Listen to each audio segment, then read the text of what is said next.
আসসালামু আলাইকুম, কেমন আছেন সবাই? আশা করি ভালো আছেন। আজকে অনেকদিন পর একটু ফ্রেশ লাগতেছে নিজেকে, কারণ নতুন বছরের শুরুতে বাসা চেঞ্জ করছি। বাসা চেঞ্জ করে তার পরবর্তীতে আবার গেছিলাম বাড়িতেও গিয়ে নতুন বাসায় এসে সবকিছু গোছগাছ করা হয় নাই, এরকম এলোমেলো রেখেই চলে গিয়েছিলাম। নতুন বাসায় সবকিছু এলোমেলো রেখে বাড়িতে গিয়েছিলাম, যেহেতু নতুন বছরের শুরু ছিল। এই জন্য যে ভাবলাম বাড়িতে সবার সাথে কিছুদিন কাটানো দরকার, অনেক দিন যাবৎ বাড়িতে যায় না। সেই লাস্ট মনে হয় আমার যতদূর মনে পড়ে কুরবানি ঈদের বাড়ি থেকে আসছিলাম। এর মধ্যে আব্বু আম্মু একবার ঢাকায় আসছিল, আর আমার ওইভাবে বাড়িতে যাওয়া হয়নি। সেজন্য ভাবলাম যে তাইলে বাড়িতে যাওয়া যাক। বাড়িতে গিয়ে ঘুরে আসলাম। আর বাসার অবস্থা নতুন বুঝেনি যে অন্য এক বাসায় থেকে নতুন এক বাসায় শিফট করলে সেক্ষেত্রে কিরকম ঝামেলা থাকে, সেগুলো সবকিছু রুমের মধ্যে অগোছালো রেখে আমরা বাড়িতে ছুটি কাটায় আসলাম। তারপরে বাড়ি থেকে এসে আর কোনো রেস্ট নাই ভাই। বাড়ি থেকে আসছি মেবি 3 তারিখ কি 4 তারিখ। আজকে হলো এই ভিডিওটা যে আজকে আমি শুট করতেছি, আজকে হলো 13 তারিখ। এই 8 থেকে 9 দিন আমাদের একটানা কাজ করতে হয়েছে, এবং বাসা ছিল এক রুমের। সেক্ষেত্রে সেইখান থেকে এখন ছোট ভাইও আমাদের সাথে থাকে, 2 রুমে শিফট করছি, 2 রুমের ফ্ল্যাট নেওয়া হয়েছে।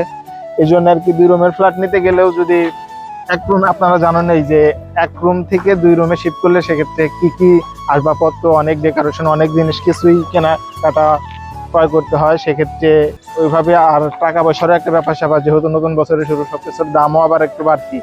আবার 2-1 দিনের মধ্যে শুনলাম যে প্রত্যেকটা প্রোডাক্টে ভ্যাটও বাড়াইছে সরকার, নতুন সরকার, নতুন সবকিছু বুঝে নিই ব্যাপারটা। সো এই টানা 8 থেকে 9 দিন বাসা গোছগাছ করে আপাতত এখন নিজেকে একটু ফ্রেশ লাগতেছে। এখনো সবকিছু ঠিকঠাক হয় নাই, আরো অগোছালো কিছু রয়ে গেছে। তবে এখন হয়তো বা লোক বাসায় যদি গেস্ট আসে সেক্ষেত্রে কিছু একটু দেখানো যাবে যে না, গোছগাছ করছি কিছু। এতদিন একদম জঙ্গল অবস্থায় ছিল, সবকিছু এলোমেলো ছিল, এরকম আর কি।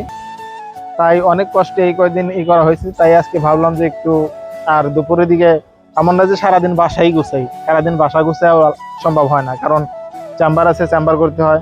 তারপরে আদারওয়াইজ সবকিছু সেরে বাসায় এসে বাসায় গোছাতে হয়। আর আজকে একটু বিকেলটা একটু ফ্রেশ লাগতেছে। আর আসছিলাম নতুন বাসায়, কিছু জিনিসপত্র আসবাবপত্র ধোয়াধুয়ি করছিলাম, ওইগুলা ছাদে শুকাইতে দিছি। এই যে পাশে দেখতে পাচ্ছেন, যদি আপনাদের ক্যামেরায় দেখায়, এই যে কিছু পর্দা, এই পর্দাগুলোকে ধৌত করা হয়েছে। শীত রোদ ওই রকম থাকে না, তার জন্য পর্দাও ধুইতে পারি না। পরে আজকে একটু রোদের শেষকে দেখা গেল, এর জন্য পর্দাগুলো ধৌত করা হয়েছে, ওয়াশ করা হয়েছে।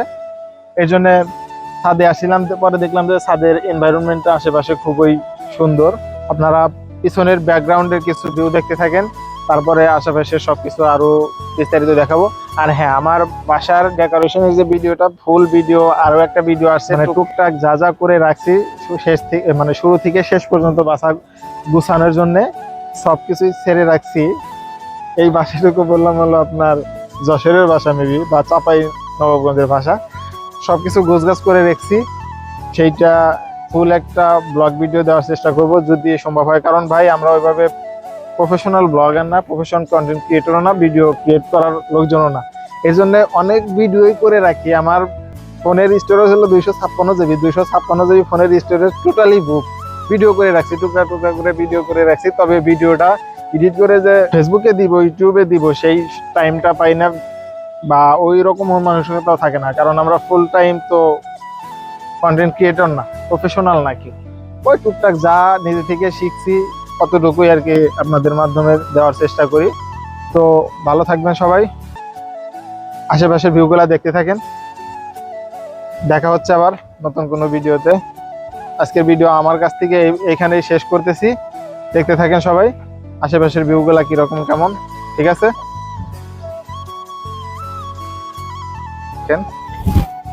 এই সামনের যে বিল্ডিংটা দেখতে পাচ্ছেন, এইটা হলো পাকিজা গার্মেন্টস।